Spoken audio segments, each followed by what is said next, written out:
Hello and welcome to the Pedders Suspension and Breaks Outer East Football Netball Show, brought to you by Gameface. I'm Adam Miller, and joining me in the studio is Steph Barkis and Adam Brockton. Good afternoon, Steph and Adam. Good afternoon. Good afternoon. Another grand final week, yes, which is so exciting. There's also prelims, of course, but man, I'm looking forward to Saturday. And coming up in this episode, we'll bring you all the latest news from across our competition. We have game day interviews with Morgan, Wyatt and Tom Barr from Warburton-Millgrove and Alex Marsh from Woori, Yallock. We talk all things finals, reviewing last weekend's results and looking ahead to tomorrow's grand finals and Sunday's preliminary. And of course, a huge thank you to Pedders Suspension Breaks, our partner for the Outer East Football Netball Show in season 2025. Well, making news this week, it is final season, but it is also awards season. So I wanted to chat about our community awards night on Monday. It's the first one we've ever done.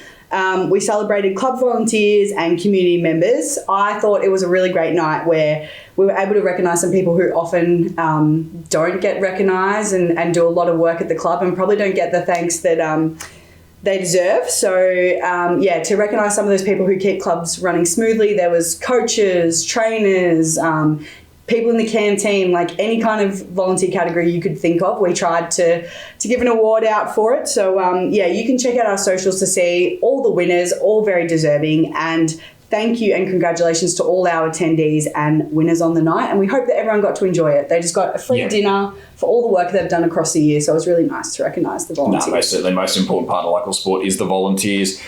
Next up tonight, we also have our Junior Football Awards taking place in mere hours. We'll be celebrating our Junior Best and Fairest and the Best in Carnival Interleague participants. Good luck to everyone attending the awards night. Winners will be posted on socials in the coming days. Speaking of awards nights, we've had a lot of questions about our Players Awards nights, haven't we? Yep. So this year we're doing something a little bit different. Saturday, October 4th. So we've got it on a Saturday this year. And everyone is going to the same awards nights. It's for everyone this year. That's both divisions, so Division 1 and Premier. And we'll have the women's and the vets. It'll be netball as well. So absolutely everyone is welcome at the one awards night. There's going to be a red carpet. There's going to be a DJ. It's going to be heaps of fun. And I can't wait, to be honest. I'm so excited. Neither can I. Last but certainly not least, this is massive news that has literally happened today. We want to celebrate that we have renewed our Women and Girls Charter status as a competition, which is massive. So a renewal is required every year, and it's only possible if you've achieved some of your goals in your Women and Girls Charter plan, and then you also are looking at next steps for the following year. So we're very proud of the progress that we've made on our Women and Girls Charter and that space, and we're going to continue to make over the next 12 months. So back in September last year, we were actually the first Metro League to be chartered, and this is a space that will continue to be a priority for us, and we're really proud that we've renewed. Well, it's time for finals fever. We are certainly in the thick of it at the moment, but first and foremost, let's take a look at some grand final previews for this weekend. It all comes down to this Saturday as Seville and Warburton-Millgrove face off in the grand finals of both A-grade netball and senior footy. The netball is a blockbuster rematch of last year's epic, where the Boroughs edged out the Blues in overtime by a solitary goal. In football, it's a role reversal. Seville missed the big dance last year while Warby fell short in the decider. Redemption lays imminent. This year, both clubs have dominated the competition, and the long-running debate over who's better gets settled on the biggest stage. 2 clubs, 2 codes, and one huge day.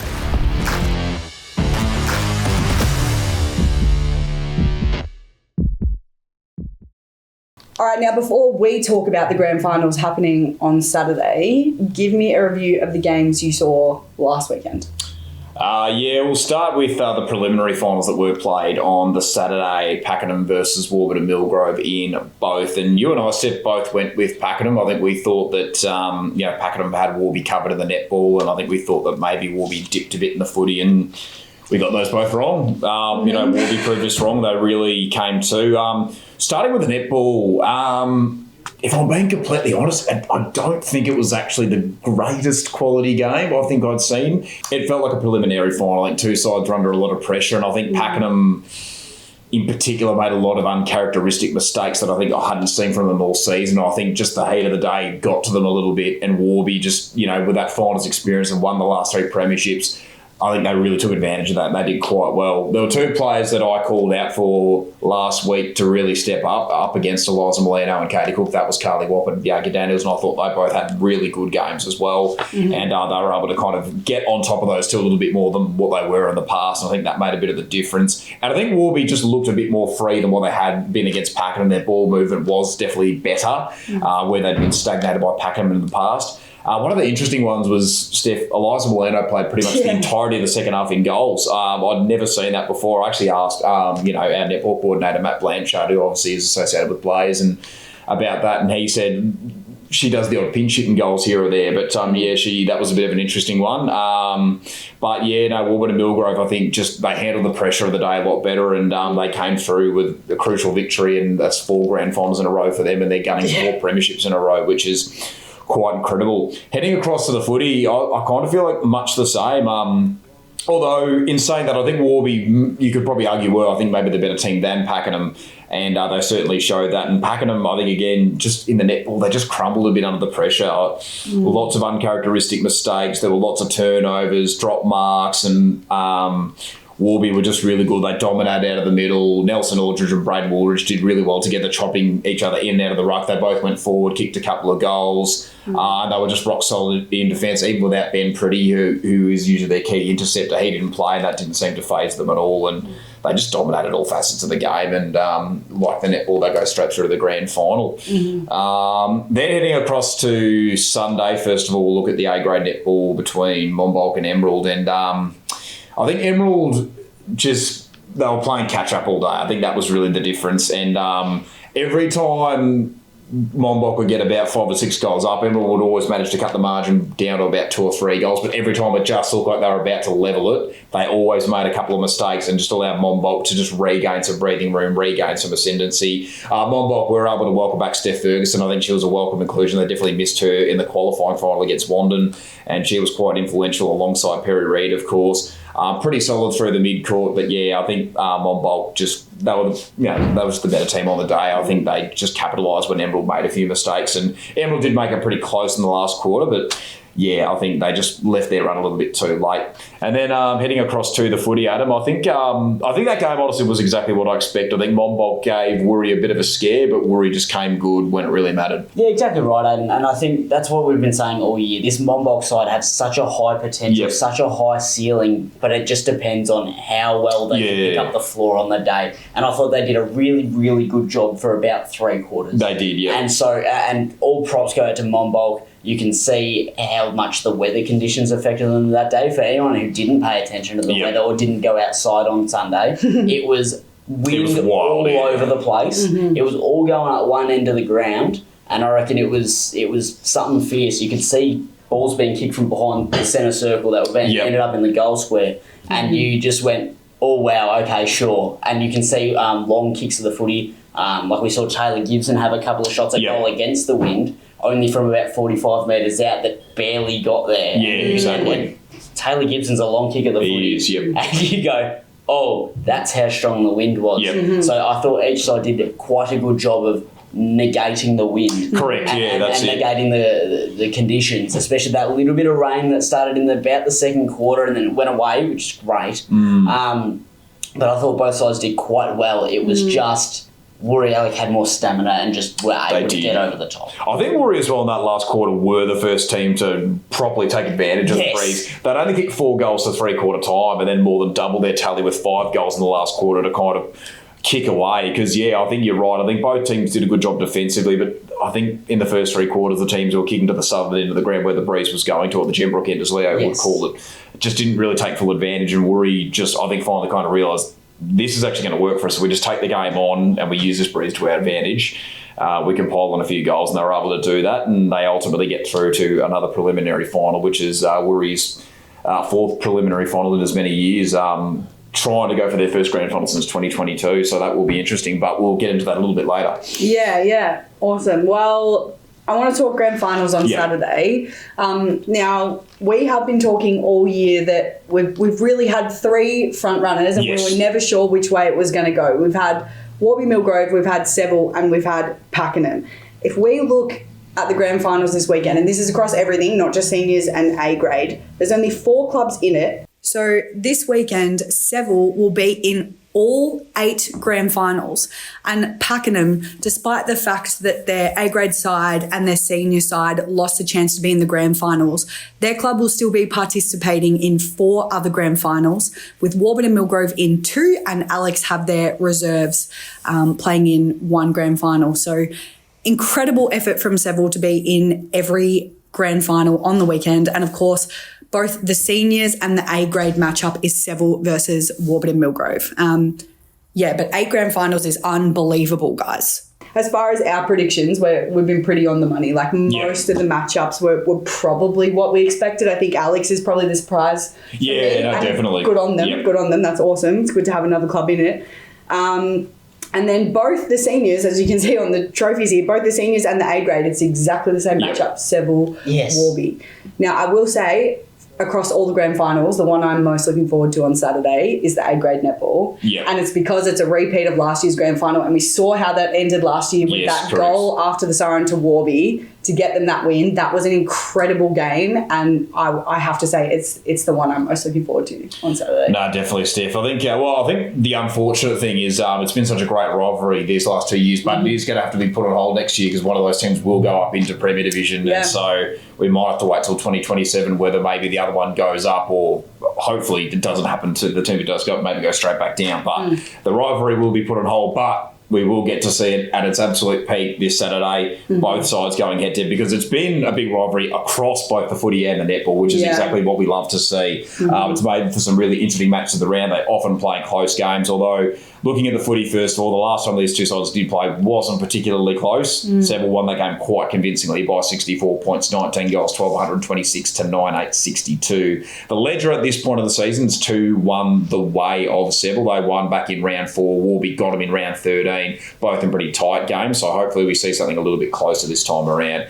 Some of the key matchups, Matt DiPietrantonio is averaging 23 disposals this season, including 12 contested and 5 tackles. Will be going head-to-head with Tom Baker, who's averaging 30 disposals, including 5 clearances and 8 score involvement, so that'll be the key matchup through the middle. Dan Icone, I reckon he'll go head-to-head with Bailey Humphries, now up to 62 goals for season 2025. And Shorten Deweezer, a bit of a tricky one this, because I don't know necessarily if Josh Neal's going to be coming back in, so I'm going to maybe match him up on Nathan O'Keefe. Hasn't had the biggest haul of goals this year, but he has missed a bit of footy, but he sort of seemed to be the main target when we called them against Pakenham in the qualifying final. Heading across to the netball, last time these two sides played was round 13 of this year. Warby won that game 48-44. Still the only game to this point that Seville has actually lost this season. So the ledger there is 1-1. As we know, ripping grand final last year, went to extra time. Warby won with a goal pretty much on the siren. The weather conditions, everything, it was just such a dramatic day. Incredible game. The crowd was pumping. Some of the key matchups, Cleo Mini head-to-head with Jesse Hare through the mid-court. Ali Langdon will go head-to-head with Taylor Werner, who's got 511 goals this season, second in Division 1, and Louisa Suleimani head-to-head with Bianca Daniels with 506 goals in Division 1, third in Division 1. So two really big games and hopefully some cracking grand finals. Absolutely. I think before we get to our tips as well, I will say, I think regardless, because obviously who gets promoted is based on the senior footy. Yeah, correct. Yeah. But I think regardless of whether it's Seville or Warby, both the football and the netball, I think can hold up in Premier Division regardless of who goes up. I agree with you, Steph, 100%. Yep. But let's go to tips now. This is going to be really tough, and we've been debating it all year. Footy.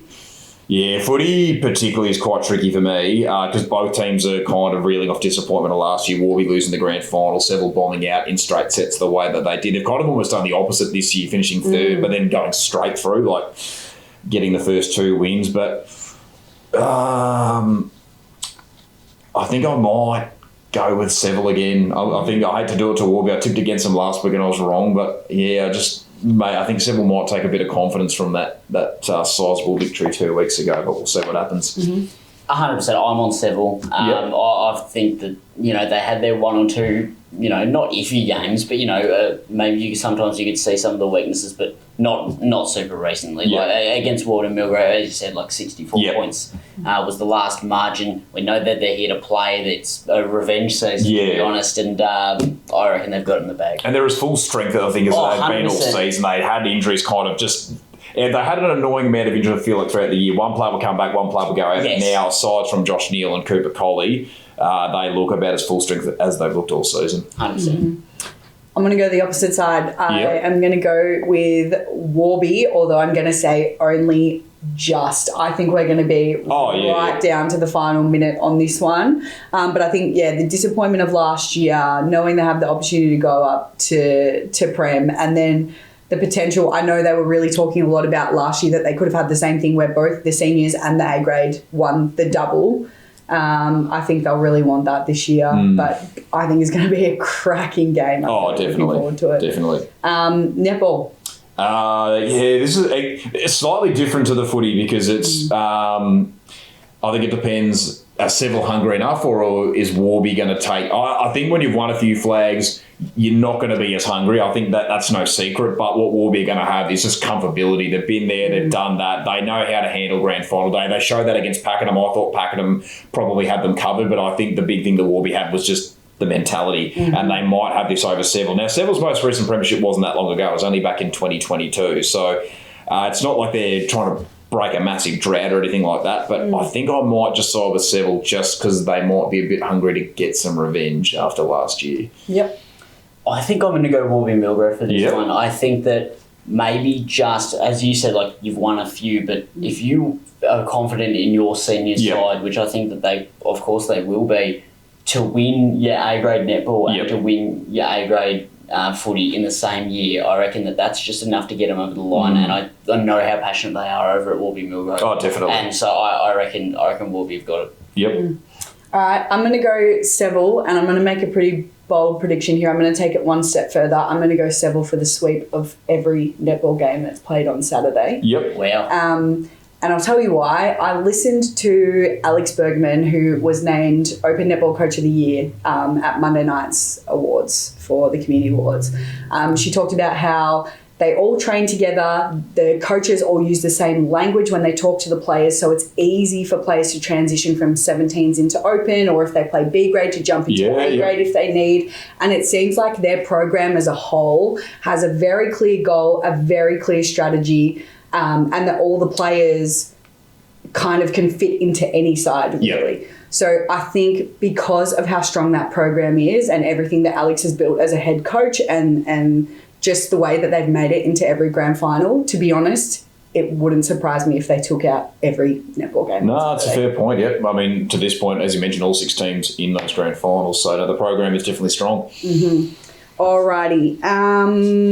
Let's go now to our community predictions, because we always like to know what you guys think. Guys, you won't believe these predictions because, like us, nobody is really sure what way it's going to go. These polls are extremely close. So, first and foremost, the A-grade prelim between Wandon and Mumbolk. The senior prelim between Alinda Ferny Creek and Woori Yallock. The A-grade grand final between Seville and Warburton-Millgrove. And also the senior grand final between Seville and Warburton-Millgrove. Since 1950, Pedders have understood that every customer's journey is different, but our solution remains the same, to get you where you want to go as safely as possible. We believe it's not just the destination that matters, but also the journey, and we are committed to creating better journeys for everyone. Well, our first guest on the show tonight is Morgan Wyatt from Warburton-Millgrove. We spoke to her after their preliminary final win over Pakenham. All right, well, I'm joined by Morgan Wyatt from Warburton-Millgrove's A-grade netball side. After a pretty thrilling preliminary final win, Morgan must be so happy going through to yet another grand final. I know, it's quite unbelievable, actually. It was a fantastic game, under pressure the whole game. So, yeah, stoked that the girls got the job done. Yep. They got you in the previous 2 meetings, the qualifying final a couple of weeks ago and the round 17 game. What learnings did you take from those 2 games that helped you get the win today? Yeah, look, we had a number of changes in and out for those games, so we really backed ourselves in. Obviously, they're a phenomenal side. Their height down the court is something we really had to combat because we're not necessarily a tall team. So for us, it was that short, sharp give and go, backing ourselves under pressure, and thankfully we got the win.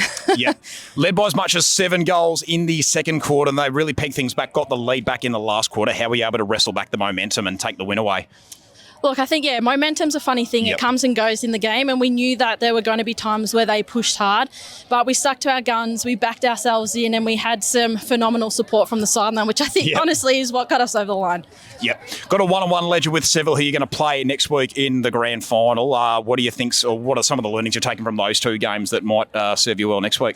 Yeah, look, again, they're a brilliant side, very different to how Pakenham play, so we'll have to change things up, but we'll back ourselves. If we can have a repeat of last year's grand final will be very, very happy. Seville are a flying give-and-go side who are very, very quick, so we'll really have to work on tackling their speed down the court. Yep. The 3 grand final wins, do you think that just helps you with a bit of a mental edge in terms of it makes things a bit more relaxed? Look, to be honest, I honestly think it takes the pressure off us a little bit. We've been up there for so long now, and a fourth win in a row would be fantastic, but we're just happy to be here. And, yeah, look, it probably does give us the edge mentally over Seville, I hope. But, yeah, we'll see how we go next week. Hopefully not a repeat of last year's extra time grand final. No, and certainly not the weather as well, so we're hoping for a sunny day. Our next guest is Alex Marsh from Woori Yallock after their dominant display on the weekend. I'm joined by Alex Marsh from Woori Yallock senior footy side after a crucial first semi-final victory over Monbulk. Alex, must be so happy to keep 2025 alive through to the prelim. Yeah, it was a ripper game from the boys. Against that wind, I think we really set ourselves up in that third quarter, running into it, then paid off. Hard work paid off in the last, so that was really good. Yep. Speaking of that breeze, I don't think, mate, that I've ever seen a breeze affect a game of footy quite like the one today. How did you guys try and combat it? Because it seems to be swirling around all over the place. Yeah, it's just kind of use the hands going against the wind and then hit them short kicks, not try to get too carried away with it, because it's just holding up was ridiculous. But yeah, it turned out all right in the end. So yep, that's it. Facing Alinda Creek again for the 4th time this season, mate. You got them through the home and away season. They just got the job done over here last week. Aside from maybe the inaccuracy, are there any learnings you take from that game? Yeah, I think we just got to lock it in our forward line. They're a really good defence and they move the ball out really well, even without Scharenberg in there. So they're a quality side, quality midfield. It's just winning it at that stoppage and locking it in our forward line, I think. Yeah. Notice a bit of a change of scenery for you this season in particular, mate, playing more on the forward line. How have you liked your role and how did that decision sort of come about? Yeah, we kind of just had no forwards one game and then I come up and kicked a few goals. So got back to playing the forward line, which is nice, and kicking a couple. So, yeah, turned out all right. And you certainly came in clutch today, mate, with 2 crucial goals in the last quarter. You must have been thrilled with that to help get the team over the line. Yeah, it was pretty good. Just get a little bit of a buffer and get in front. I was pretty nervous still, even though we had the win. But, yeah, just credit to the boys. It's a ripper game. Yeah. So. What were some of the messages at 3/4 time? Because you were down by that 1 point and they did get that early goal. How were you able to wrestle back the momentum and take it away? Just sticking to our strengths. Let's use the ball sideways and no long points, because we had plenty of them in the second quarter when we went with the win. So just hitting them shorts and then converting the goals. Yep. Alex, I asked Jolie Adams the same question a couple of weeks ago. It was a prelim last year, prelim 23, grand final 22. How hungry are the boys to make 2025 the year? Yeah, I think we're due to get back there. So we haven't played since we lost to Narry at Gembrook. So, it'd be good to get back there for the fellas. Yeah, and due to win one, I think. Yep. Alex, thank you so much for joining us, mate. Good luck for next week and the rest of the season. Cheers, mate. Our last guest for this week's show is Warburton-Millgrove's Tom Barr. Aiden had a chat to him after their win on the weekend. Well, I'm joined by Tom Barr from Warburton-Millgrove senior footy side after their preliminary final win over Pakenham. Tom, you must be thrilled going through to another grand final. Absolutely, mate. We had all the confidence possible, but obviously it's a game we've got to win, and we absolutely did it. So very confident, very happy. Big response after last week's loss to Seville, mate, going down by 64 points. How were you able to kind of regain some confidence coming into today's game? To be honest, it was all mental. Yeah, obviously, we came in it going, switch our mindset, all for the ball. Yeah, that was our thing. We know we got the talent, but our mindset had to be win at all costs. So we did it, and we know, we've got the talent if we just keep playing. So that's what we're going to do next week as well. Yep. Of course, the last time you played Pakenham a couple of weeks ago, they got you by 43 points down there at 2 Muck Reserve. What were some of the learnings you took from that game to flip the script today? Switch on. It's just, as I said, once we rock up, we're mentally on, mentally strong. I think we were second to the ball last week. Yep. And as a final happens, it tips over a bit further than normal, but we just have to switch on and be hard at the ball. Yep. Looking ahead to Seville next week, mate, what learnings are you going to take from last week that might get you the win in that grand final? Pressure. Yep. Yeah, absolutely. That's what we always talk about, putting pressure on, minute by minute, being in the game at all times. Yep. Tom, you had a fantastic game today, mate. Really good in the first half, and then you just lit things up in the second half with 4 goals. You must be very happy with that performance. I'm very happy, obviously, but more importantly, the team. I think getting to the granny is the most important thing in total. And for Shawnee, for his 250th game, his first ever final win in 250 games, we're more happy for him and more happy for the club. So, yeah, absolutely. Fantastic. Is last year's grand final loss, is that going to be the fuel for next week? Is that going to help you maybe get a bit of an edge? Yeah, absolutely. Again, I think we've got the experience. We understand what it means now. I think we were not startled last year, but we know what it's all about. The hype's there, and again, switch on, mentally on, and we'll be right. Yep. Tom, thank you so much for joining us, mate. Good luck for next week. Appreciate it, mate. Thanks.